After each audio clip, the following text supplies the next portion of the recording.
እስካሁን ያላያችሁት ምርጡን የህይወቴን ክፍል አሁንም ማጋራችሁ ይሆናል። የመጀመሪያ አዳራችን ነው። ወደ ይዟት በረረ ለትንሽ ወራት አዳር ነው የሚለያየን። ከዛ በኋላ አዳሩም ቀረ ማለት ነው። እኔና ባለቤቴ ከተገናኘን በ2 ወር ባልሞላ ውስጥ ነው የተጋባ ነው። የምርኝ ነው። ግን በህይወቴ አንድ ከባድ ነገር መጣ። ትዳር ፈረሰ። አረ ከፈረሰም አልፎ ነፍስ መጥፋት አለ። ለምንድን ነው ታውቃለህ? ሳያልፍልህ እንደው ማግባት ጥሩ ነው። እናቴና ባለቤቴ ተጋጩ ማለት ነው። የዛሬው የሄሎ ቴክአዌይ እንግዳችንና ከስተምራችን ዩቲዩበሩ አላዛር የእናቱ ልጅ በሄሎ ቴክአዌይ ስለ አስገራሚ የፍቅርና የትዳር ህይወቱ እንዲሁም ስላለፈበት አስደናቂ የህይወቱ ውጣ ውረዱ ሊያጫውተን በዛውም ደግሞ ቤቱን ሊያስጎበኘን በሄሎ ቴክአዌይ ማኪያቶ አዞ እየጠበቀን ነው። ሰብስክራይብ እያደረጋችሁ አብራችሁን ቆዩ።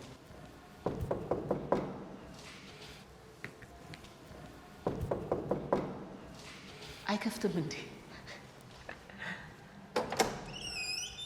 አሌክስ ባርኮቲ እንደምን አለ? እንኳን ደህና መጣ። እንኳን ደህና ቆየኝ ወንድሜ። ሁሉ ሰላም? እዚህ ጋር ላቀበል ወይስ ውስጥ እንግባ? አረ ገና ውስጥ ገና አብረን እንጠጣለን። እንኳን ደህና መጣ። ቤት ለምቦሳ ይታሰራ የሚባለው ምንድነው የሚባለው? እምቦሳ ሰሩ። በጣም የሚያምረው ቤት። አረ እባክህ እግዚአብሔርን። እንዴት አየው? ዩቲዩብ መጀመሪያ ልክ ነው ማለት ነው። እኔም እንግዲህ ወደፊት እንደ አሌክስ በጣም አሪፍ ጎበዝ ዩቲዩበር ሆኜ እንደዚህ አይነት ቤት እንዲኖረኝ ያብቃኝ። አሜን በሉ። አሜን። አረ ከዚህ በላይ ያበቃል። ግን እንዲሆን ያው ሰብስክራይብ ያድርጉ።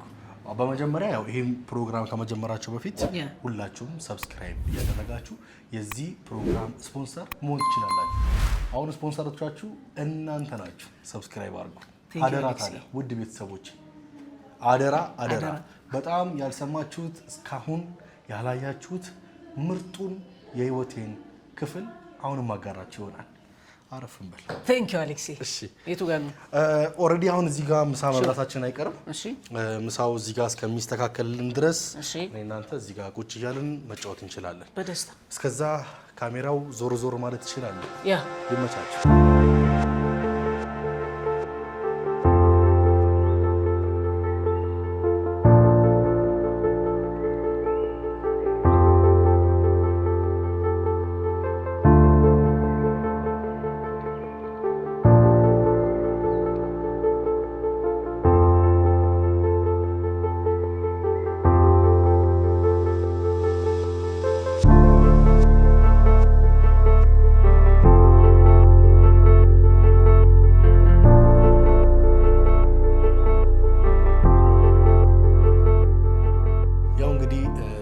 ስትገባ በመጀመሪያ የምታገኘው እነዚህን ፎቶዎች ነው። እነዚህ ፎቶዎች እንግዲህ ከባለቤቴ ጋር ሁሉም ለመጀመሪያ ያደረግናቸው ነገሮች ናቸው። እያንዳንዱን ነገር ስጀምርልክ ለምሳሌ ባይ ዘ ዌይ እኚህ ሁሉ ቪዲዮ ተሰርቶባቸዋል እና ለመጀመሪያ ስመጣልክ ከባለቤቴ ጋር ለመጀመሪያ ጊዜ እኔን ለባለቤቴ ቀይ አበባ የሰጠኋት ቀን ነው። አቤት የዚህን ቀን በጣም ደስ የሚል ቀን ነበረ። ምክንያቱም እሷ ያላትን መውደድ ወይም ደግሞ እንዴት ነው ጅንጀና የሚባለው ነገር አለ። የመጀመሪያው ጅንጀና ታይማችንን ስናሳልፍ ሪዞርት ነው ደብረ ዘይት እና እዛ ቁጭ ብዬ ያው ወስጃት ነበረ ለቫኬሽን። በዛው የመጀመሪያውን ቀይ አበባ ሰጠኋት። ያው ተጫወትን ምናምን ደስ የሚል ጊዜ አሳልፈን ከዛ ሲቀጥል እዛው ያው ከደብረ ዘይት ሳንወጣ ወዴት እንሄዳለን? እዚህ ደግሞ ያው እየተዝናናን ያው ውሃ ውስጥ ነው ያለነው። በጣም ደስ የሚል ማለት እንደ ልጅነት የቦረቅንበት ታይም ነው እዚህ ጋር። ከዛ ወደ በዓላት ስንገባ ደግሞ የመጀመሪያውን የአሸንዳ በዓል ከሚስቴ ጋር ያከበርኩበት ፎቶ ነው። እዚህ ጋር እንደምታዩኝ ጸጉሯን እየሰራው ነው። ያው ጸጉሩ ይከብድም እየሞከርኩ ነበር ይዛኔ። ከዛ ስንቀጥል እዚህ ጋር እንግዲህ ያው ተቀራርበናል፣ ለነሳሳም ነው። ይሄ ያው ገና ነው። በኔና በሷ መካከል ያለው ግንኙነት እየጠበቀ የመጣበት ታይም ነው። ከዚህ እንደተነሳን ወዴት ነው የምንሄደው? እዛ ጋር ያ ደግሞ ቲክቶክ ክሬቲቭ አዋርድ እጩ ነበርንና አብረን የሄድንበት እና እዛው የተነሳንበት የኢቨንቱ ፎቶ ነው። ይሄም ጥሩ ትውስታ አለኝ። ወደ ዋናዎቹ እየመጣሁልህ ነው። ይሄ ደግሞ እዚህ ጋር የምታየው የመጀመሪያው መኪናችንን ስንገዛ ነው። መኪናችንን ገዝተን ከእሷ ጋር ሴሌብሬት እያደረግን እንግዲህ ሐዋሳ ነው፣ ከኋላ ሀይቅ ነው የሚታየው። ከእኛ ደግሞ ተራራ ጫፍ ላይ ያለ ነው። እዛ ተራራ ላይ ሆነ እንግዲህ ከሚስቴ ጋር አብረን ለሁለት ሴሌብሬት እያደረግነው እንገኛለን። ከዚህ በመቀጠል እንግዲህ ይሄ ፎቶአችን ለመጀመሪያ ጊዜ እኔና ባለቤቴ እራት የበላንበት ነው። ይሄ ማለት ቤቴ ነው። ቤቴ እንደዚህ አልነበረም። አንድ ሶፋ ብቻ ነበር የነበረው። እዛች ሶፋ ላይ እንዴት ድፍረቱን አገኘ? አንድ ሶፋ ያለበት ቤት ውስጥ ይዘህ ለመግባት ምን ያህል ብትተማመንባት ነው? ምን መሰለክ፣ የኔ ሚስት ማቴሪያል ሊስት አይደለችም። ይሄ ማለት በገንዘብ የሆነ ብርቅብር የሚብለጨለጩ ነገሮች የምትወድ ሚስት አይደለችም ያለችኝና ባለው ነገር ያለውን ነገር ለማሳመር ምጥር ሴት ናት። ስለዚህ እዚህ ጋር ምን አጋጠመ መሰለክ፣ ሁሌ ሶፋው ላይ ስለምንቀመጥ ይሰለቻታል ብዬ የመሀል ምንጣፏን አለች አይደለ? ምንጣፏን ከሶፋው አጠገብ አነጠፍኩልህና ትንሽ ያው አንድ ምናምን ጽጌረዳዎች በተንኩኝ። ከዛ አፉፋ ምናምን አደረኩልህና ቁጭ አልኩኝ ማለት ነው። ከዛ ይሄ ማለት ለመጀመሪያ ጊዜ ያው እዚህ ጋር ያ ፎቶ የለም እንጂ ከሽምግልናችን በኋላ የመጀመሪያ አዳራችን ነው። ወደ ይዟት በረረ። ከዛ ስንቀጥል ያው ወደ ዋናው ስንመጣ እንግዲህ እዚህ ጋር አሁን ላይ ባለቤቴ ነፍሰ ጡር ናት።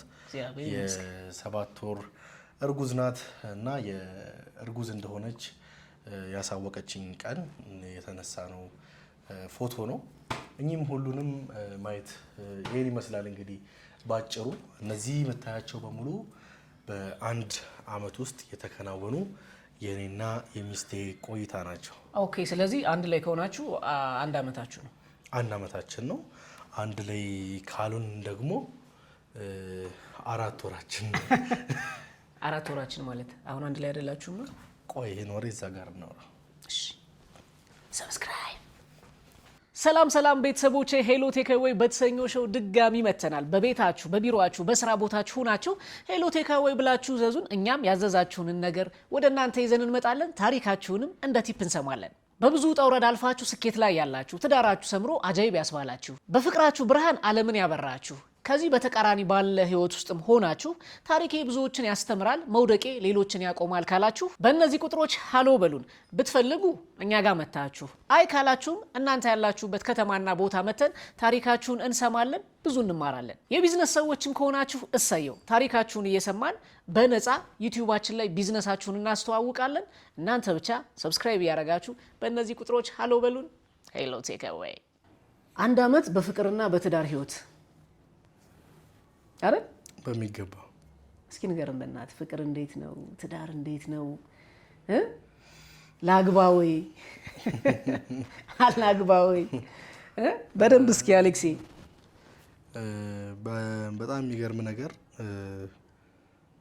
ብዙ ሰዎች ከዚህ በፊት አይ ቲንክ ኢንተርቪው ያደረኩት የዛሬ 8 ወር አካባቢ ነውና ያንን ኢንተርቪው ሳደርግ ገና 6 ወር ያልሞላው ፍቅር ይዛችሁ ሚዲያ ላይ ወጣችሁ ምናምን ነገ ይፈርሳል ምናምን ሲሉ ነበር ብዙ ሰዎች። እና ያ ነገር ትንሽ የእውነትም ህይወታችንን አፌክት ሳያደርገው አይቀርም። ምን መሰለህ፣ አታግባ አይደለም አግባ። ስታገባ ግን ከሰው ተደብቀ አግባ። ይሄንን የምልክ የሰው ልጅ መልካም ነው። መልካምም እንዳለው ሁሉ ደግሞ ምቀኛም አለ። ምቀኛ ስለ የሚያቅሰው አይደለም፣ ማያቅሰው ምቀኛ ሆነባል ማለት የባርኮት መውደቅም ማደግም የማይመለከተው ሰው የለም። ያንተ መኖር አለመኖር እኮ ለሱ ግድ አይሰጠውም። ብትኖርም ባትኖርም ከሱ ህይወት ጋር አገናኘውም። ነገር ግን ያ ሰው አንተ ላይ ምቀኛ ይሆናል፣ ሳያቅ እንዲሁ ፊትን አይቶ ማለት ነው። ስለዚህ በእኔና በባለቤቴ ትዳር ውስጥ የተፈጠረ ያ ነገር ነው። ከባለቤቴ ጋር በጣም ቆንጆ ጊዜ ነበረን። በጣም የምንዋደድ የምንፋቀር ከተገናኘን ቀን ጀምሮ ለ8 ወራት ለአንድ ቀን ሳንለያይ ይህን ስል ከተገናኘን ለመጀመሪያ ጊዜ ተገናኘን አብረን እንውላለን ምናምን ለትንሽ ወራት አዳር ነው የሚለያየን። ከዛ በኋላ አዳሩም ቀረ ማለት ነው። ሁሌም እንገናኛለን እና እንደዛ የጠበቀ ፍቅር እንደዛ አብሮ የኖረ ህይወት አንዳንዴ ጥሩ አይደለም። ከእኔው የተማርኩት ነው ማለት ባለትዳር ነሽ በቃ ማለት ትዳር እንትን አይደለም ማለት ብርቅ አይደለም። ተረድተኛ በቃ ሰው ሁሉ ያገባል። እንደዛ አድርጋ አስበ ቤትህን ሸፍነ ጓዳ ጉድጓዳህን ካልሸፈንክ አግብቻለሁ የኔ ሚስት እንደዚህ የኔ ሚስት በዚህ ገብታ የኔ ሚስት በዚህ ወጣ ምናምን ብለክ የምታወራው ነገር የሰው አፍ ውስጥ ይከታል። የሰው አፍ ውስጥ ስትገባ ደግሞ የማታስባቸው ብዙ ነገሮች ይፈጠራሉ። በእኔ ትዳር ላይ ትልቁን ኃላፊነት የሚወስደው ራሱ እኔ ነኝ ለትዳሬ መፍረስ። ባይዘዌ እንደ እግዚአብሔር መልካም ፍቃዱ ነው። እሱን አልነግርህም። መጨረሻ ላይ አንድ ምነግርህ ሰርፕራይዝ አለ። ግን ደግሞ ተምሬበታለሁ። ስለተማርኩበት ማውራት እችላለሁ ማለት ነው። እና ከባለቤቴ ጋር ለ4 ወር ተለያይተናል። ሶሪ አሌክስ፣ እዚህ ጋር ላቋርጥህና ወደ መለያየታችሁ ከመግባት በፊት እንዴት ነበር የተገናኛችሁት? ምክንያቱም ዩቲዩብ ላይም አይ ነበረ በጣም የሚያስቀና ፍቅር፣ እኔ በደንብ ዊሽ የማረገው አይነት የፍቅር ህይወት ነው የነበራችሁና እንዴት ነበር የተገናኛችሁት? እንዴት ወደ ፍቅር ገባችሁ? ከዛ ያን ነገር እንዴት አሳደጋችሁት? እንዴት ተለያያችሁ? ወይም እንዴት ይሄ ነገር ተፈጠረ ወደሚለው እንምጣ። በጣም አሪፍ። ባለቤቴን ያገኘዋት በአንዲት አጋጣሚ በእናቴ ምክንያት ነው። እናቴ ናት ከባለቤቴ ጋር ያገናኘችኝ ማለት ነው። እሷ የባለቤቴ ጓደኛ አለች፣ የእናቴ ጓደኛ፣ የባለቤቴ ደግሞ እናት ስልክ ያው ከሀገር ውጭ ነው ያለችው። ኖርማሊ እንትና ፍሬንድ ናቸው እና በእሷ ምክንያት የተገናኘ ነው። ስንገናኝ አብረን ለመስራት ነበር የተገናኘ ነው። የተለያዩ ስራዎችን አብረን እንሰራለን ተባብለን ነበር የተገናኘ ነው። ነገር ግን እግዚአብሔር ደግሞ እህልና ውሃን አንድ ሲያደርግ ደስ የሚል ነገሮችን ወደ ህይወት ያመጣል። ባለቤቴን በጣም የማረሰው ብዙ ጊዜ እኔ ጋር ስትመጣ የሆነ ጂንስ ሱሪ ሁዲ ምናምን አድርጋ ነው የምመጣው፣ የሆነ ቡልል ብላ ማለት ነው። የምሬን ነው የምልህ። እኔ ቆይ ለምንድን ነው አስብ፣ ቪዲዮ ልንሰራ ነው። እሺ እንዴት ነው እንደዚህ የምትለብሰው ምናምን እላለሁ። ከዛ አንድ ቀን በቃ ደፍሬ በቃ ነገ አሪፍ ቪዲዮ ስለምንሰራ ልብስ ቀሚስ አድርገሽ ነው ያልኳት። ከዛ እሺ አለችኝ። በንጋታው ያው እኔ ቤቷ ድረስ ሄድኩኝ። ልክ ቤት ሲሄድ ማለት ይሄ ነገር በጣም በቃ ያፈቀርኳት ቀን ነው ማለት። እሺ ከዛ ልክ ስትወጣ ቀሚስ ለብሳ ዋት አልኩ፣ ሚስቴ ናት እንዴት እንደምታምር ማለት ነው። በቃ እንዲህ እንዳየዋት ደርቄ ቀረው። ከአለባበሷ ከሁሉ ነገሯ ማለት ነው። ባይዘዌ የሚስቴ አቋም 8 ቁጥር ነው። ያልበዛ ያላነሰ መጠነኛ ቆንጆ አቋም ነው ያላት እና የት ደብቀሽው ነው እስከዛ የት አድርገሽው ነው? ምክንያቱም ለካሳ ሁሌ ተሸፍነዋለች ውበቷን። ቅድም ብያለሁ የሆነ አሳይታ መደነቅ የምትፈልግ አይነት ሴት አይደለችም። የተረጋጋች ሁሉ ነገር ለሷ ኖርማል ነው። ሁሉ ነገር ምንም የሚደንቃትም የሚሞቃትም ነገር የለም። ላይፍ ለሷ ኖርማል ነው። በቃ ስላሳየች የሚጨመርላት ነገር እንደሌለ ታምናለች፣ ስላላሳየችም የሚቀነስባት ነገር እንደሌለ ታምናለች። እና አየዋት፣ በጣም ደስ አለኝ። ከዛ ቪዲዮ ሰራን ምናምን እንደዛ እያለን ባይዘዌ እኔ በጣም ልዩ የሚያደርገኝ ነገር ልንገርክ። አብዛኛው ኢትዮጵያዊ ሚስቱን የጀነጀነው ወክ እያደረገ ነው ወይ አስፋልት ለብለብ ወይ ኮብልስቶን ጥብስ ይባላል አይደለ? እንደዛ ነው አብዛኛው ሰው ወክ የሚያደርገው። እኔ ግን ከሚስቴ ጋር ወክ የምናደርገው በመኪናችን ነበረ። መኪና ገዝቼ አይደለም ያው እዛኔ ተከራይቼ ነበርና አንድ ቪትስ መኪና አለች።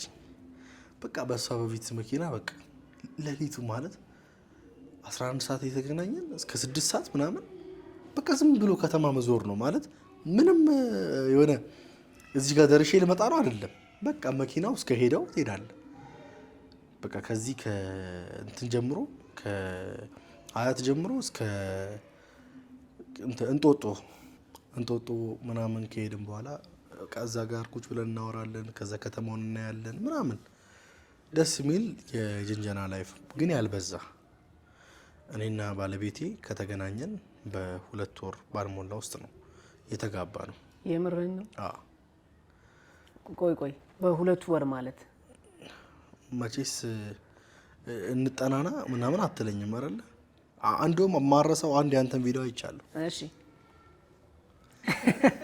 አንድ ላይ ሰራና አንድ ላይ እንጠናና ብላ ትገልጠዋለች ማለት ነው። ከዛ ተጠናንተው ተጋብተው ከሆነ ወር በኋላ እባክህ ያለኝ አይነት ነገር አለ። ቆይ 2 ወር ማለት አሌክስ አሁን እኔን አልነገርከኝም። 2 ወር እኔ አሁን ፍቅር ምናምን ሲባል ብዙ ጊዜ 2 ዓመት 3 ዓመት በፍቅር ቆየን በደንብ ተዋወቅን አሁን ተጋባን አይነት ነገር ይመጣል። 2 ወር ተዋወቃችሁ ከዛ ተጋባችሁ ነው? ምን እንደምትተዋወቀው በ2 ዓመት ውስጥ በ3 ዓመት ውስጥ እስቲ የተለየ የምታውቀው ነገር አለ? ለምሳሌ የሰው ባህሪ የተደበቀ ነው ይባላል ብዙ ጊዜ። ለምኑ ነው የሚደበቀው? ከምር የሚደበቀው? ይኸው ሁለተኛ ነገር አለ። እኔ ከአንተ ጥቅም ፈልጌ ከመጣው እንኳን ባህሪዬ መልኬም ይደበቃል። ከአንተ በፈልገው ነገር ካለ አንተን ለመጠቀም ከፈለግኩ ማለት ነው። በእኔና በሚስቴ መካከል ከኔ የምትጠቀመው ነገር የለም፣ እኔም ከሷ የምትጠቀመው ነገር የለም። ተረተኛ እሷም በቃ ኦልሬዲ ያገናኘን ስራና ስራ ብቻ ነው። ግንስ እኔ ከሷ የማውቀው ነገር እሷ ከኔ የምታውቀው ነገር 2 ወር እንደውም በጣም በዝቶብን ነው ባይዘው ትንሽ የፋይናንሻል ነገር እንትን ብሎብን ነው እንጂ ቢቻል በ1 ወርም በ15 ቀንም ይሆን ነበር። ተረተኛ እኔም ኦፕን ሆኜ ነው የቀረብኳት፣ እሷም በንጹህ ልቧን የቀረበች። ስለዚህ ከአንድ ሰው ጋር 3 ዓመት እና 4 ዓመት አይደለም 10 ዓመትም ሰው እኮ በፍቅር ቆየን ይላል። ከዛስ በኋላ ከ10 ዓመት በኋላ ምን ነው የምታገባው? ተረተኛ እንዴ የማታውቀው የሷን ባህሪ ነው የፈለግከው ነው? የማታውቀው የሷን የቃላት ወይስ ደግሞ የማታውቀውን የሷን ድክመት ነው የፈለግከው? ምንድን ነው የፈለግከው? ተረተኛ አይደል? ሁላችንም በመጀመሪያ ስንተዋወቅ የምንተዋወቅበት ስቴጅ አለ። ስትቀራረብ ደግሞ የምትቀራረብበት ስቴጅ አለ። ስትጋባ ደግሞ የምታሳየው ነገር አለ። ባይዛዊ ብዙ ሰው ስትጋባ ሌላ ሰው ነው ማለት ሌላ ሰው ትሆናለች ወይ ደግሞ እሱም ሌላ ሰው ይሆናል ምናምን ነበር ሲባል የነበረው። ምንም እኔ አሁን እኔ እንጃ ሚስቴ ካገባኋትም ያውናት፣ ድሮ ያውናት፣ አሁንም ያውናት አርግዛ። ተረድተኛ። ስለዚህ ሁሌም ተመሳሳይ የሆነ ነገር ነው ያለው። ከሷ የምታውቀው ነገር አይደለም። ባይዘዌ በፍቅር 3 እና 4 ዓመት 5 ዓመት መቆየት ስለሷ ለማወቅ ሳይሆን ስለሷ ባክግራውንድ አውቃለሁ፣ ከዛስ ስለሷ ባክግራውንድ አውቄ ወይ ደግሞ የሆነ ነገር አውቄ ካልሆነ ተዋለው ነው የሚመስለው። ይሄ ሰውዬ መጀመሪያም ለማግባት አልወጣም። ልገዛ ያልወጣውን ዕቃ እኮ አትገዛም። ተረድተኛ። ስለዚህ ከምንም በላይ ደግሞ ትዳር የሚያስተሳስረው እግዚአብሔር ነው። እኔና ሚስቴ መካከል የነበረው ደግሞ እግዚአብሔር ነው። አንዴ ነው ቃል ያስገባዋት። ምን አልኳት? የኔ ሚስት እኔ አንቺ ለቁም ነገር ነው የምፈልግሽ። አንቺ እኔ ላታምኚኝ ትችያለሽ፣ እኔም አንቺ ላላምንሽ እችላለሁ። ግን በአንድ ነገር ብቻ እርግጠኛ ሁኚ፣ እኔና አንቺ ያገናኘን ፈጣሪ ለምክንያት ነው። ስለዚህ አንቺም ከውልደትሽ እስከዚህ ያደረሰሽ ፈጣሪ ነው፣ እኔም ከውልደቴ እዚህ ያደረሰኝ ፈጣሪ ነው። ስለዚህ ይህንን ፈጣሪ አምነንና ታምነን አንድ ላይ እንኑር አልኳት። ባይዘዌ ጠዋት ነው ማታ እንደዛ ብዬ ጫር አድርጌባት ሄድኩኝ። ሚስትየዋ ሌሊቱን ሙሉ ስታስብ አደረችና ጠዋት ላይ በሀሳቤ መስማማቷን ነገረችኝ ማለት ነው። በስማ ቆይ ከዛ በፊት ክሎዝ ፍሬንድ ነገር ብቻ ነበራችሁ ነው? በቃ ስራ ብቻ የሚያገናኝ? በቃ ስራ ያገናኘናል። መታታግዘኛለች። ባይዘዌ በጣም የምትገርም ሴት ናት። እኔ በራይድ ነይ ስላት ማለት ምንም አይነት ግንኙነት የለንም። ከተገናኘን ሁለተኛ ቀናችን ነው እና እኔ በራይድ ነይ ያልኳት አላዛር የሚባለው ሰውዬ ይጎዳል ብላ በታክሲ ትመጣለች። አይገርምም? ማለት ምን አይነት ሀምብል እንደሆነች እኔ ስለሚገርመኝ ነው። ሁሌም እኔ ከጋበዝኳት አንድ ቀን ቀጣይ ቀን እሷ መጋበዝ አለባት። ተረተኛል። መተሳሰብ አለ መሀከላችን ላይ። ይሄ አንተ ብቻ ጋባዥ ወይ ደግሞ አንተ ብቻ አሳቢ አይደለም። ለማታውቀው እንኳን እኔ አይደለም ለማንም ለማታውቀው ለመንገደኛ የምታዝን የምታለቅስ ናት። ተረተኛ። ስለዚህ ያ ባህሪ ደግሞ ያ ማንነት ያን ማለት በባህሪዋ ውብ፣ በመልኳ ውብ፣ ሁሉ ነገሯ ውብ ነው። በቃ ተረተኛ። ስለዚህ እኔም አላቅማማውም። ወሰንን፣ እሷም ወሰነች፣ እኔም ወሰንኩኝ። ከእግዚአብሔር ጋር ወደ ትዳር ለመግባት ተመቻቸ ነገሮች። ሽማግሌ ላኩኝ።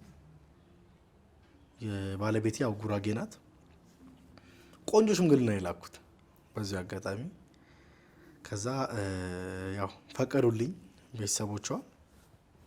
ከዛ አብረን መኖር ጀመርን ማለት ነው። አብረን ስንኖር በእኔና በእሷ መካከል ያው ሰው ስትሆን የሆነ መቼስ የሚያጋጭ ነገር አይጠፋም። ባለትዳር አይጋጭም፣ ውሸት ነው። የማይጋጭ የለም። የሰው ልጅ ሆኖ ይጋጫል። ግን ለግጭቱ የምሰጠው መልስ ወሳኝነት አለው። እኔ አሁን ማለት ግጭቱ መተው የሚባል ነገር አለ። መተው ነገሬን ከተተው ይላል። ካልተውከው አትኖርም። ተረድተኛ። ስለዚህ እንጋጫለን፣ እንተዋለን፣ እንጋጫለን፣ እንተዋለን። ግን በህይወቴ አንድ ከባድ ነገር መጣ። እንደ አጋጣሚ እኔ ባልነበርኩበት ታይም እናቴና ባለቤቴ ተጋጩ ማለት ነው። ሁለቱ በተጋጩበት ቅስፈት ያው ነገሩ በሂደት እየከረረ መጣ። በእናቴና በባለቤቴ መካከል የማይሆኑ ነገሮች መፈጠር ጀመሩ። ያ ነገር መፈጠሩ እኔም በጣም አፌክት አደረገኝ። አይተ ከሆነ ብዙ ዜናዎች ሰምተን እናውቃለን። ምራትና አማት ባለመስማማታቸው ትዳር ፈረሰ። ኧረ ከፈረሰም አልፎ ነፍስ መጥፋት አለ። ራሳቸውን ያጠፉ ብዙ ወንዶች አሉ። አንድ ላይ ነው የሚኖሩት ነበር ነው? አንድ ላይ መኖር አይደለም። እናቴ ያው እግሯን ያማታል። ከዚህ በፊት ብዙ ቦታ ተናግሬያለሁ እና እግሯን ያማታል እና ለእግሯ ለቼካፕ እዚህ መታ ነበር እኔ ጋ። በዛ አጋጣሚ ነው ይሄ ችግር የተፈጠረው ማለት ነው። ይሄ ችግር በተፈጠረ ማለት አንተ ነገሩ ይፈታል እያልክ እኮ ነው ነገሩን ችላ የምትለው። አረ ትንሽ ጊዜ ታገሺ ምናምን ባለቤቴ አረ ቆይ ምናምን እያልኩ ከሮ አንድ አባባል አለ፣ ሶፍትን እንዲህ ስታደርገው ይቀደዳል አይደለ? ግን አስበው ሶፍትን እንዲህ በደንብ ካዞርከው በኋላ እንዲህ ብታደርገው ይበጥሳል። ነገር ከረረ ነው። ስለዚህ ያ ነገር መክረሩ በእኔና በባለቤቴ መካከል ያለው ነገር የሆነ እንትን እያለው መጣ። ከዛ ባለቤቴን በዚህ መሀል ለካ አርግዛለች። ከእሷ ጋር መግባባት አልቻልንም። ከዛ ያው እናቴ የምትለው ነገር አለ።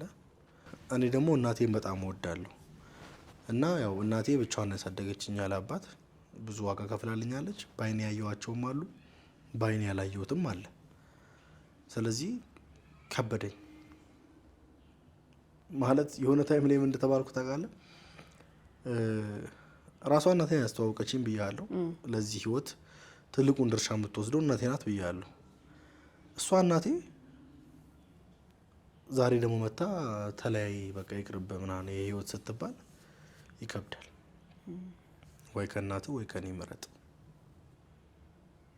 ዋት ይሄ ነገር ለብዙ ጊዜ ማለት ለብዙ ስልክ ላለፉት 4 ወራት ህይወቴን ሲበጠብጠውና ሲያምሰው የነበረ ነገር ነው።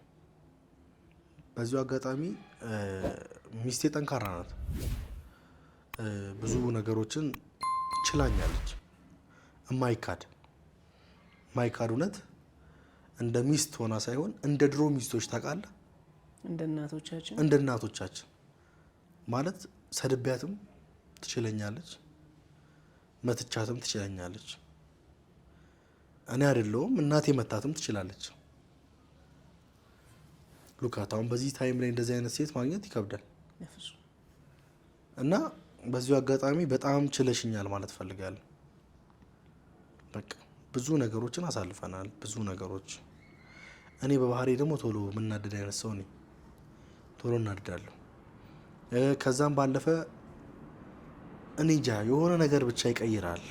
ባይዘዌ የእናቴና የባለቤቴ ፍቅር በጣም ነበር የሚያስቀናው።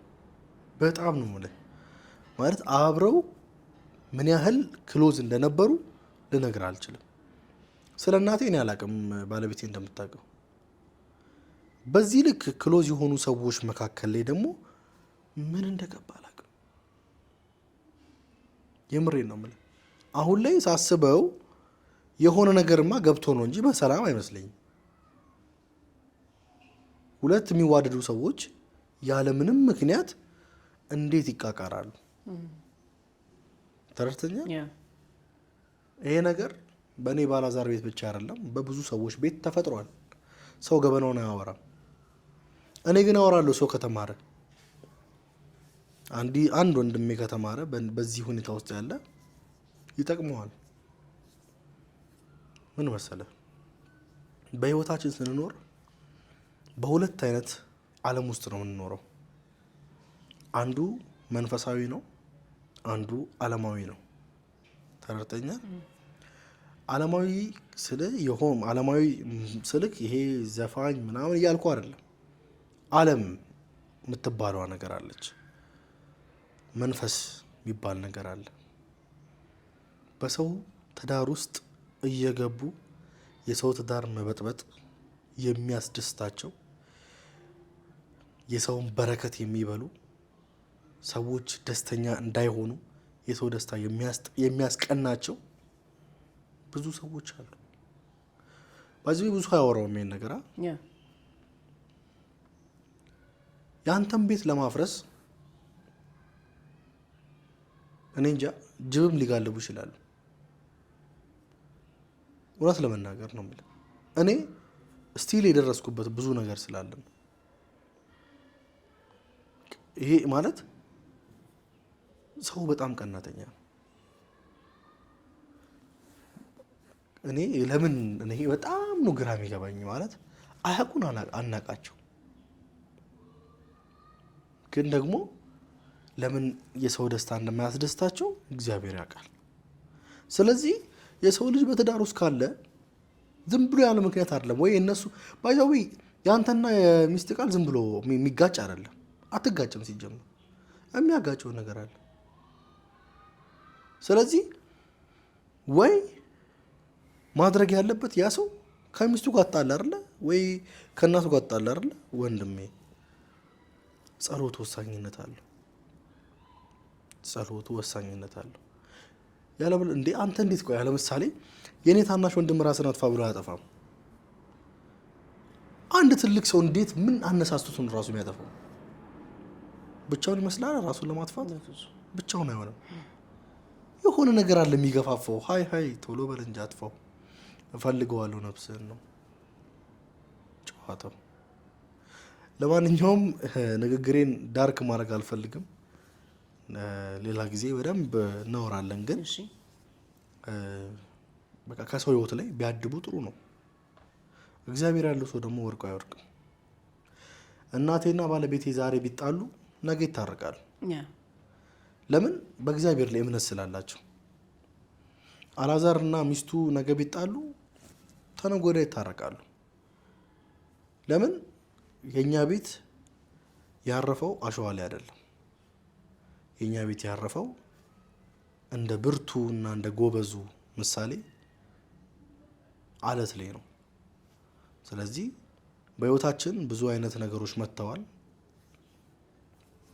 ከባለቤቴ ጋር ባይዘዌ በቅርቡ ከቤት ወጣ ነበር ባለቤቴ እና ከቤት ወጣ ቤቱ ባዶ ነው የሆነብኝ ታውቃለህ። ቤቱ ነው ለምሳሌ ስትገባ ዋው የምትለው ደስ የሚልህ ምናምን እቃው አይደለም ሰው ነው። አንተ አሁን ለምሳሌ እዚህ ቤት ስትገባ እኔን ባታገኘኝ ምን ታደርገዋለህ? ጥቅም አለው ይሄ ቤት? በፍጹም። ልክ እንደዛው ሁሌ ስገባ ከሚስቴ ጋር ብጨቃጭቅም ብጣላም ብመታትም ብሰድባትም ምንም ባረጋትም መኖሯ ያስደስተኛል። አይገርምም? ግንስ ስትወጣ ማለት እሷ እንደወጣች አውቄ እኔ ቤት ስገባ ባዶ እንደሆነ ሳቅ ስማ የተሰማኝ ስሜት ለካ የዚህ ቤት ውበቱ እሷ ናት። የኔ ደስታ የኔ ፍላጎት እሷ ናት። የእውነቴን ነው የምልህ። በጣም ማለት በጣም እንደምወዳት እንደማፈቅራት ያወቅኩት ራሱ ብዙ ጊዜ ኮታለች፣ ግን አምራ ስትወጣ ደነገጥኩ። እንዴት ነው ነገር አልክ እንዴ? ማለት አልጠገብኳትም። ስለዚህ የቤቴ ድምቀት እሷ ናት። የቤቴ በቃ ማለት የቤቱ ራስ እኔ በሆንም እውነት ለመናገር የኔ ሪሞት ራሱ እሷ ናት። እና ባይዘዌ ባለቤቴ ለኔ በረከቴ ናት።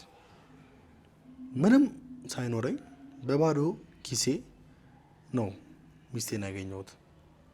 ምን ነበር የምትሰራው? ያኔ ዩቲዩብ ነው የምሰራው። ግን እንዳሆነው አልነበርኩም። ባይዘዌ እንዳሁኑም እንደሆነ ያደረገችኝ እሷ ናት። ለምሳሌ ሚስቴን ካገኘው በኋላ ነው መኪና መግዛት የቻልኩት። ሚስቴን ካገኘው በኋላ ነው ያማረብኝ። ማለት የምሬን ነው የምልህ። ስቲል ከምን ብዬ ልንገርህ፣ ሚስት ገበና ናት። ለሰው ማትነግረው ግን የማትጸየፍ። እኔ በባህሪ ሽንት ቤት በጣም እቀመጣለሁ። እውነቴን ነው ግልጹን ሳወራ እኔ በጣም ነው ሽንት ቤት የምቀመጠው። 1 ሰዓት በላይ እቀመጣለሁ። ባይዘዌ የሆነ 5 ደቂቃውን ነው ብቻ የምቀመጠው። ከዛ በኋላ ሚስቴ መጣ፣ ከሚስቴ ጋር እየተጫወትን ነው ሽንት ቤት 1 ሰዓት የሚሞላኝ። የምርህ ነው? በእውነት ነው የምልህ። ስለዚህ ማለት በቃ ምን ብዬ ልንገርህ፣ በቃ የኔ ነገር በቃ የኔ ሳይሆን የእሷ ነው። በዚህ ልክ ነው የተቀራረባችሁት ማለት ነው እንዴ? ይደብራታል። ቆይ ግን አሌክሴ ላቋርጥህና ብዙ ጊዜ እኔ ፍሬንዶች አብዛኞቹ ሲንግል ጀማ ነው የሚባለው እና ስናወራ ትዳር በጣም የሚሰለች ነገር አለው አይነት ነገር ይነሳል። አሁን እሱን ነገር አንተ ጋር እየሰማሁት አይደለም። እንግዲህ ኦልሞስት ወደ አመት አካባቢ ሆኗቸዋል።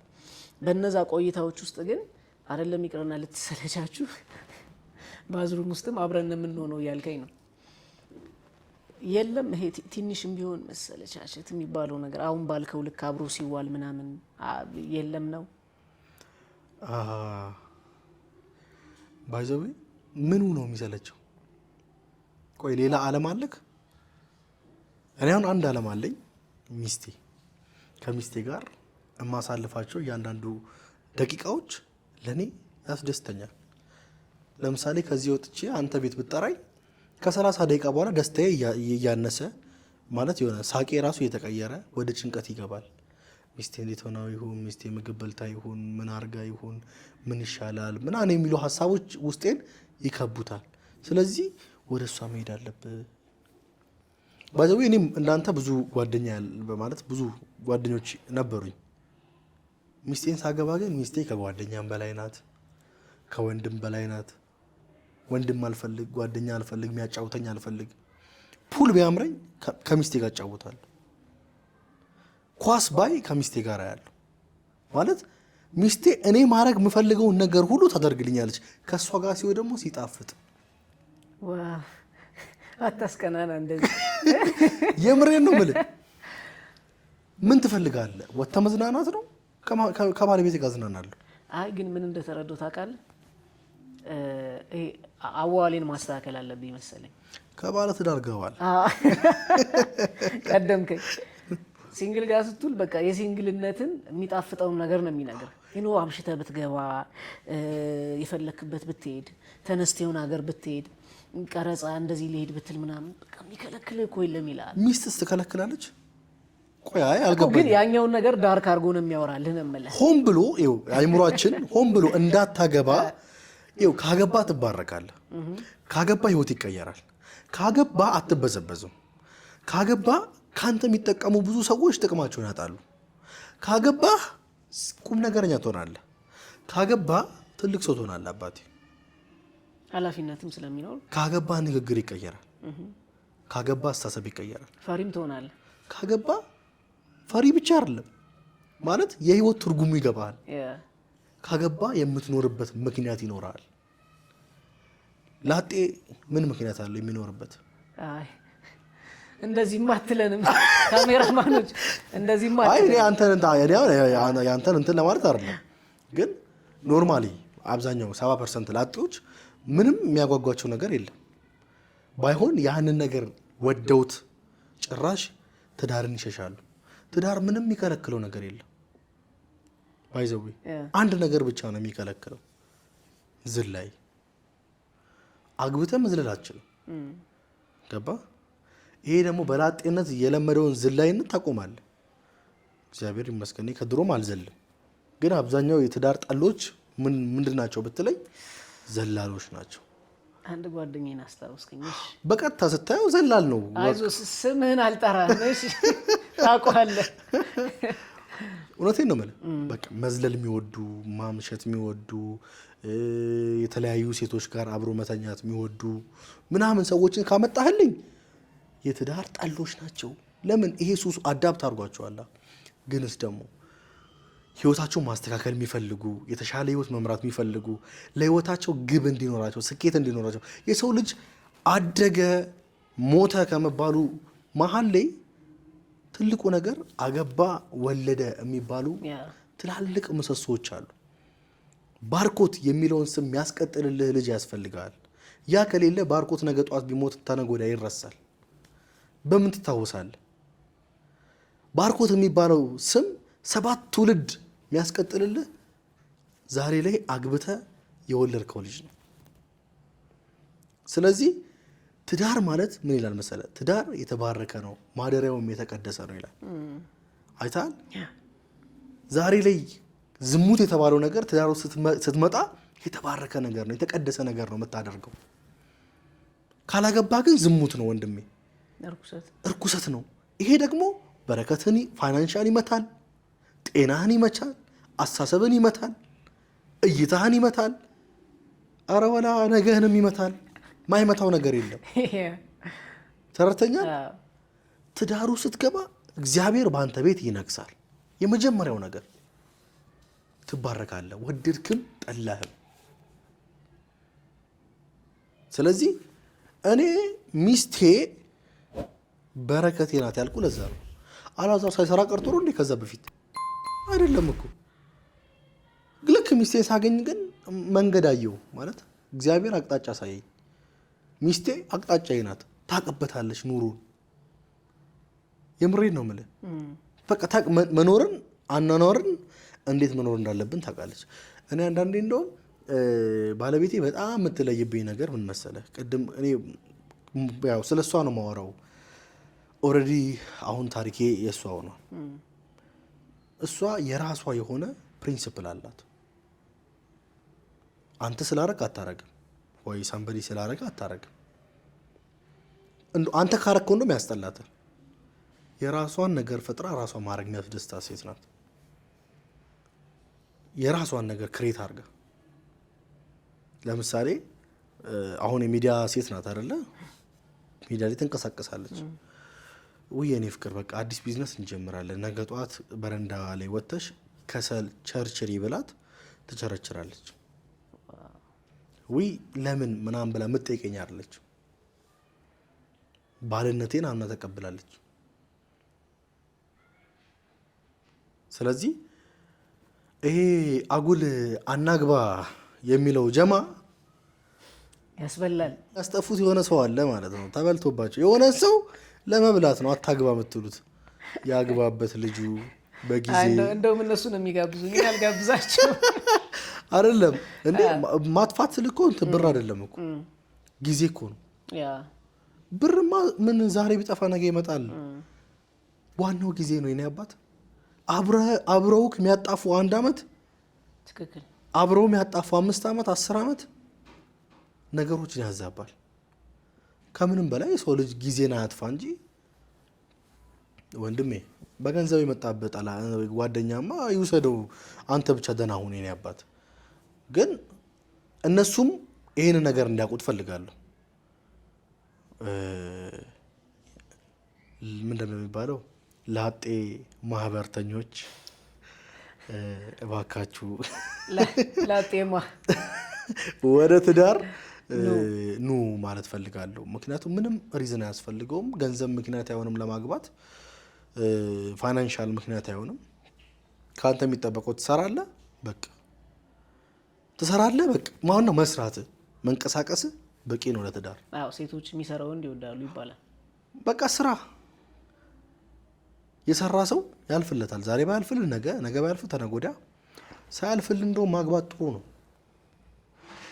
አሁን ዛሬ ላይ ባርኮት የሆነች ሴት መታ ባርኮትዬ ከአንተ ፍቅር ይዞኛል ብትል ምን ቲክቶኩን ስታየው 2 ሚሊዮን ያስብላል። ገብቶሃል አይደለ? አንተ እንደዛ ነው እያልኩ አይደለም። ነገር ግን የሆነ ሰው ሀብታም ከሆነ በኋላ የሚመጣው ማንኛውም ጥያቄ ከሀብቱ ጋር ተያይዞ ይመጣ ነው የሚመስለው። ግን እሱ ነገር አሌክስ ልጠይቅህ፣ ግን ሁሉም ሴቶች እንደዛ ናቸው ማለት ይቻላል? ማለት ስራህን ወዳው ብትመጣ አሁን አይ ፌም ከሆንክ በኋላ ነው የመጣችው ሴት አትሆንህም ምናምን አይነት ነገር፣ ወይም ደግሞ ሀብታም ከሆንክ በኋላ ነው የመጣው ገንዘብ ቢወደድም ክፋት አለው ብዬ አላስብም። በመጀመሪያ ዝናም ቢወደድም ክፋት አለው ብዬ አላስብም። ሴቶች እንደዛ አይነት ነገር ቢወዱ ነው የምልህ። ችግር የሚሆነው አንተን ጠልታ ያኛውን ነገር ብቻ ብላ ከመጣች ነው። እና ብዙ ሰዎች ሲቸገሩ ስለማይ ነው። በተለይ በጣም ትልልቅ ሴሌብሪቲዎች ለምንድን ነው ያላገባው ብለህ ብትጠይቀው አይ ከዚህ በኋላ እኮ የምትመጣው ገንዘቤን ብላ ዝናዬን ብላ ይልሃል። የምር በዛ ውስጥስ ገንዘቡንም እሱንም ዝናውንም እሱንስ ብላ የምትሄድ ሴት የለችም ወይ? ምኑ ነው ክፋቱ ነው የምልህ። እኔ አሁን ክፋት አለው አላልኩ። እኔ ያልኩት ባይዘዌ እንደሚያስበው ሰውዬ ጋር ነው ችግሩ፣ የሚመጡት ሰዎች ጋር አይደለም። ለምሳሌ አንተንም ወዳ መጣች እንተንም ወዳ መጣች። መጀመሪያ ለመውደድ አንተ ማወቅ አለባት። ምንን አይታ ወደደች? ምንንስ አውቃ ወደደች? እሱማ የሚዲያ ሰው ስትሆን እኮ የሚያውቅህ ይመስሏል ያ ሰው። በፍጹም አያውቅም። እንዲህ አይደለም። እኔ ለምን እንደዚህ እንደምን ታውቃለህ? መውደድ የሚጀምረው በማወቅ ነው እንዴ። አንተን አንድ ቀን አይታ ማታክስ የታፈቀርኩ ብትል ነው ስራህን እኮ ነው የሚወዱልህ አሌክስ። ስራህን ከወደደች ስራህን ይወዱልሃል። ከዛ ወደው ሊቀርቡ ይችላሉ። እሺ ገባ? ወደው ቀረቡ እንጂ ወደው የፍቅር ጥያቄ ያቀርቡልህ መቼስ። እሱማ አይሆንም እኮ ያንን ነው የምልህ። ግን ስራህን መውደዳቸው አንተን እንዲቀርቡ ወደደች። ያደርጋቸው። እኔ አሁን የምፈልገው መሰለህ ወደደች አይደለ? ከወደደች ጥሩ ነው። ግን ከአንተ ጋር የሚያገናኛት ነገር አለ ወይ ነው? በስራ ትገናኛላችሁ ወይ ነው? ወይስ በምን ትገናኛላችሁ? በምን አግኝታ ነው የወደደች? ያለበለዚያ ሙያህን ነው የወደደችው፣ አንተን አይደለም። ሙያ ውስጥ እኮ ነው ያለው አይደለም እያልኩ ያለው ገብቷል። ሙያውን ወደዋለች። አሁን ለምሳሌ አንተ ለህዝቡ የምታስተላልፈውን ነገር አንተ የአንተን እይታ የአንተ ምናምን ወደዋለች። ያለችው ስክሪን ላይ ነው ማለት ነው እቺ ልጅ። ስለዚህ አንተን ለመውደድ ፕሮሰስ ይፈልጋል እኮ። የኔን ስራ መውደዷ ግን እኔን እንድትቀርበኝ ወይ እንድትተዋወቀኝ ያረጋታል። ከዛ በኋላ ነው በመላመድ ውስጥ ፍቅር ምናምን የሚባለው ነገር የሚመጣው ነው። እኔ ደግሞ እዚህ ጋር ልምጣልህ። እሺ አሁን የወደደችው ስራህን ነው። ያው በቃ አንተን ለመውደድ አንተ ማወቅ አለባት። አንተ ተዋወቃት፣ አገኘች። ለምሳሌ ስራን እኮ ወደደችው። ስራን ወደ ያንተ ባህሪ ያንተ ሁኔታ ባይመቻት ትወዳለች እንዴ? ለምሳሌ እሱማ ከዛ ከገባችሁ በኋላ የሚመጣ ነገር ነው። አዎ። ስለዚህ እዚህ ጋር ወደድኩት ወይ ደግሞ ወድጄዋለሁ የምትለው ምን ነው? ሙያህን ነው ማለት ነው። በቃ ባይ ዲፎልት ሙያህን ነው ወደደችው። የሆነ ሴሌብሪቲም እኮ ዘፈኑን ነው ወደደችው ማለት ነው። ምን ቴዲ አፍሮ ከ5000 በላይ አፍቃሪ የለውም እንዴ? አለው እኮ ቴዲ አፍሮ ነው ታዲያ ወደዱት። ልክ የሱ ሙዚቃ ስትሰማ እንዲህ አይናው ስትጨፍን የቴዲ አፍሮ ምስል ይመጣባታል። ውይ ይሄ ማለት ነው የዘፈነው ምናምን ብላ ሰውየውን የሱን ሙያ ነው የምትወደው። ሙዚቃውን፣ እይታውን፣ አሳሰቡን ነው የምትወደው። ቴዲ አፍሮን በአካል ስታገኘው ልጠራው ትችላለች ያቺ ሴት። ቴዲ አፍሮን ልታፈቅረው የምትችለው ቀርባ አግኝታ ተዋውቀው ተጀናጅነው የተጋቡት አምለሰትና ቴዲ አፍሮ ናቸው። ገባ? በቃ ያን ሰውዬ በርቀት ከሆነ አታውቀውም። ለዛ ነው ብዙ ሰዎች ይሄንን ነገር የሚሉት። ለነሱ ደግሞ አንድ መልስ ልስጥህ። እኔ ሴሌብሪቲ ነኝና የምትመጣው ሁሉ እኔን አትወደኝም፣ እኔን ሳይሆን ብሬን ብላ ነው የምትመጣው። ያም አባባል ልክ አይደለም። መጀመሪያ በምን አይነት መንገድ ነው የመጣችው? እንዳገኘችህ ያላንተ መኖር አልችልም፣ እሱ ነው ሳክስ። ገባ? በስራ እኮ ልመጣ ትችላለህ እንዴ? ምን ብሏል እንዴ? ልብህን ክፈት። ባልከፈትከው ልብ ላይ እንዴት ፍቅረኛ ልታገኝ ትችላለህ? እንዴት ሚስት ልትገባ ትችላለች? ገብቷ? መጀመሪያ ልብህን ክፈት። ከዛ የእሷ መልካም ነገር ተመልከት። ያንን መልካም ነገር አሳድገው። ተገናኙ፣ ተቀራረቡ። በቃ ትዳር ይሆናል ማለት ነው። ተረድተኛ? ያለምንም ሪዝን ያለምንም ቅድመ ሁኔታ ዘሎ አፈቅርሃለሁም የለም ለብር ብላን የመጣችሁም የለም። ዋናው ሪዝኔ ምን መሰለም? እኔ እንደኔ መመክረው ገንዘቡን ብላ የመጣችው ሴት ለምሳሌ የሆነ ታይም ላይ ትወቀሳለች። ምንድነው ወቀሳው ካልከኝ፣ የሆነ ታይም ላይ ሰው ልጅ ይጋጫል። ልክ ሲገጫጩ ምን እንደሚባባሉ ታውቃለህ? የመጀመሪያ ስድባቸው የባልና ሚስት ይሄ አሁን ሀብታም ሆኖ ያገባችሁ ድሮ ማንጂ ነኝ ብለሽ ሳይሆን ብሬን ብለሽ ነው የመጣሽው። የመጀመሪያ ሪዝን ወንድሜ ተፋቅረው እኮ ነው የተጋቡት። አይተሃል? ትልቁ ችግር ይሄ ነው። አሁን ያቺን ቃል ትጠቀማለህ ወይስ አትጠቀመው ነው ጥያቄው። ይሄ ማለት ትልቁ ኢጓችን እኮ ነው። ሰውየው ከውስጡ አላወጣውም። ገብተዋል? ተዋደው ተፋቅረው መጋባታቸውን ራሱ ይረሳዋል የሆነ ታይም ላይ ሲጋጭ ማለት ነው። ልክ እንደዛ ነው። ዝነኛም ሰው ሲሆን አይ ድሮ አንቺ ዝናዬን ብለሽ ነው ይሄን ሲላዝ የእሷ ሞራላዊ ይሞታል። እሷ ግን ዝናውን ብላ አልነበረም የመጣችው፣ አግኝተኛል። ስለዚህ ምን ይመከራል? እኔ እንደኔ ደስ የሚለኝ ለምሳሌ እኔና ባለቤቴ በባዶ ኪሳችን ተገናኘን። እግዚአብሔር ይመስገን ሁሉ ነገር የመጣው ከእሷ በኋላ ነው። አይታል? ዛሬ ላይ እሷ ናት ብዬ አወራለሁ። ዲፈረንቱ እዚህ ጋር ብቻ ነው። ዛሬ ላይ እና ባለቤቴ ብጣላ ይሄ እኔ ድሮ ምን ይሄን ብለሽ መጣሽ ምላት ነገር የለም። እሷም ይሄን ብለ መጣ የምትለኝ ነገር የለም። ይሄ ነው ሌቭል የሚያደርገው። ሌላ ምንም ልዩነት የለውም። ከዛ ውጪ ሰው ሁሉ መልካም ነው። ሰው ሁሉ መልካም ነው። ገንዘብህንም ብላ አይደለም ዝናህንም ብላ ላትመጣ ትችላለች። ብላም ልትመጣ ትችላለች። እሱን አንተ በምታጣራበት መንገድ ታጣራለህ። ግን ደግሞ እኔ ከአንድ ሁለት መሆን መልካም ነው፣ ብዙ ሪዝን ስላለው። በዚህ ልክ ያወራህላትን ሴት ከጀመርን ጀምሮ እስካሁን ድረስ ስለ እሷ መልካምነት ስለተገናኛችሁበት መንገድ ምናምን ነው እያወራ ያለውና በዚህ ልክ የወደድካትን ሴት ምንድን ነው አሁን ካንተ ጋር እንድትቃቃር ያደረጋት ነገር? ያው በመሀል ብየዋለሁ። ያው በእናቴና በእሷ መካከል የተፈጠረው ጸብ ነው እኔና እሷን እንድንጣላ ያደረገን። በትዳር ውስጥ ወሬ መስማት ጥሩ አይደለም። ወሬን ከሰማ ትዳር ኦልሬዲ በቃ እያበቃለት ነው። ወሬ መስማቴ ሰው ለመልካም የነገረ እየመሰለ አንተን ይጎዳል። ገባ? አንተን እኮ የጠቀመ ነው ሲያወራ ለአንተ አስቦ ነው። ወንድሜ እንዲህ እኮ እያደረክ ያለው ነገር ልክ አይደለም፣ እሷ ለምን እንዴት ታደርጋለች ምናምን ብሎ ይነግራል። በዛ ተጨራ ትመጣና ሚስት ላይ ደግሞ ሆይ ትላለህ። እና ያ ነገር ማለት በቃ ስለዚህ ነገር ሳወራ ትንሽ ሼም ይዘኛል። ሴት ልጅ እንደዚህ ያደረኩ ምናምን ብሎ ማውራት ትንሽ ሼም ይዘኛል። እና ብቻ ብዙ ነገር ችላኛለች ሚስቴ። እንዳሁኑ ሚስት ሳትሆን እንደ ድሮ ሚስት የተገርፈው ለባላቸው ጠዋት ተነስተው ቁርስ የሚሰሩት አለ አይደል? በቃ እንደዚህ አይነት ሚስት ነው ያለች። እግዚአብሔር ይጠብቅልኝ። አሜን አሜን። ወደ ሰርፕራይዙ ልግባ። ሹር። በዚሁ አጋጣሚ ትላንት መተህ ቢሆን ኖሮ ይሄ እንደ አጋጣሚ ሆኖ ዛሬ በጣም ደስ በሚል ሁኔታ እኔም ፏፈሽ ብዬ ነው የመጣው። ትላንት መተህ ቢሆን ኖሮ እያለቀስኩ ምናምን ነበር እያወራው የነበረው።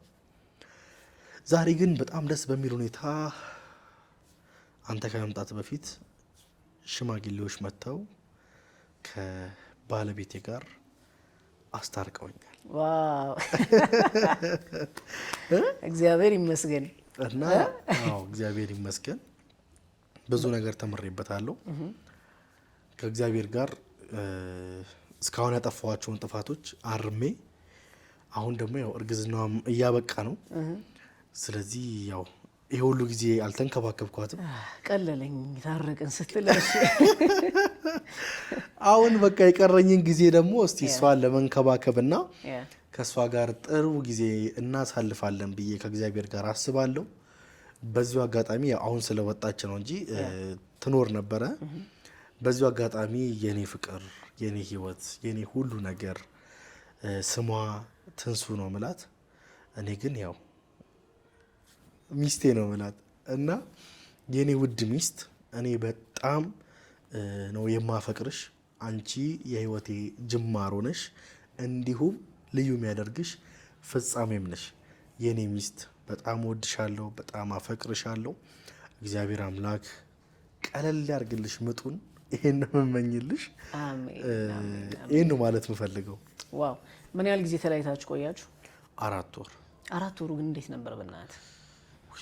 ማለት ተለያይተን የቆየ ነው ማለት በቃ እየታረቀን እየተጣላን እየታረቀን እየተጣላን ማለት በቃ በጣም ብዙ አይነት ውዝግቦች አሉ። በግጭት ውስጥ ነው የቆየ ነው። እንግዲህ ላለፉት 4 ወር ከሚስቴ ጋር አብሬ ያልተኛው። ባይዘው ወንድ ልጅ ከሚስቱ ጋር ካልተኛ ራሱ ይነጫነጫል። ታውቃለህ? ለምንድን ነው ታውቃለህ? ሲንግል ላይ ስለ መጮሽ አረጋለሁ። እኔ መንገድ ላይ ነኝ በነገር ነው። እሺ ሰርፕራይዝ አረጋለሁ። እሺ እሺ አለ ካሜራማን እሱ ጋር ነው አውዬ ማድሮ ገባ። የት አግኝተህ ነው አብርሽ? እኛ ሳናይ። እሺ የምሬን ነው ማለት የሚስትህን ጠረን ለምደህ ከሚስት ጋር ማደር ለምደህ ሚስትህ ጀርባ ካዞረችብህ ዓለም ራሱ እኩል ነው የሚዞረው። ሰው ወደፊት ይሄዳል፣ አንተ ወደ ኋላ ነው የምትሄደው ማለት ነው። እና እኔ ሚስቴ 1-4 ወር ጀርባ ሰጥታኛለች። እና በነዛ ጀርባ በሰጠችኝ ጊዜያቶች ውስጥ ሁሌም በጣም ነበር የሚከፋኝ። የሆነ ታይም ላይ አስጠልቻት ነበር። አሁን ላይ ሳጠና ያው ዶክተሮችም እንዳሉ ሆርሞን ነው። አርግዛ በጣም ነው የጠላችኝ። በቃ ሳጠገባ ስቀመጥ ምናምን ትሸተኛለህ ምናምን ሂድልኝ ምናምን ውይ ምናምን በቃ ማለት ተለየብኝ ነው የምልህ። ትልቁን የግጭታችን መንስኤ እሱ ነው። አልተረዳኋትም እኔ። እንደዛ ነው።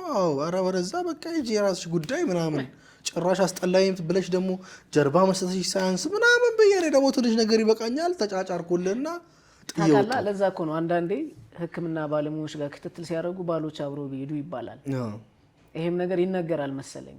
ያው በእርግዝና ወቅት ምናምን እንደዚህ የጸባይ መቃየር አለ፣ የባህሪ ለውጥ አለ ምናምን ይባላልና አይ ቲንክ ብቻዋን ነበር የምትልካት። አንተ አትገባም ነው ምንድን ነው ማለት? ያው ግርግር ውስጥ ስላለን የሆነ ጥሩ ስሜት እሷ ራሷ በራይድ ሄዳ ነው የምትመጣው እና በቃ ቺ በቃ ሆነ ንግግራችን። በቃ እሷ ማስጠላኸኝ ነው አጠገቧ ስቀመጥ ብላ ሽንት ቤት ሄዳ ማስመለስ ምናምን ሲሆን ጥዬ ወጣሁ። ቤቱን እኔ ጥዬ ወጣሁ። በጣም አናዳኝ ነበረ ምናምን።